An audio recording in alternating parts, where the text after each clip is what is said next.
Gennym newyddion cyffrous i'w rannu. Bore yma, gwrthododd Cyngor Sir Gâr cais i ymestyn Gloddio Glo yn Glan Lash ar bwys Rhydaman.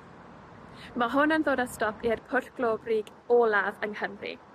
Mae'n fuddugoliaeth enfawr i'r natur, i'r hinsawdd a'r ymgyrchwyr amgylcheddol sydd wedi bod yn ymgyrchu yn ddiflino ac wedi defnyddio eu llais i fyny dyfodol glanach i'r cymuned o Sir Gâr.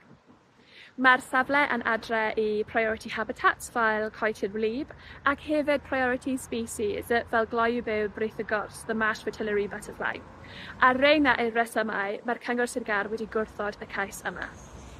Rydym nawr yn galw ar Bryn Bach Lo i adfer y safle ar gyfer natur a'r cymuned. Diolch o galon Cyngor Sir Gâr am roi'r cymuned, natur a'r hinsawdd yn gyntaf.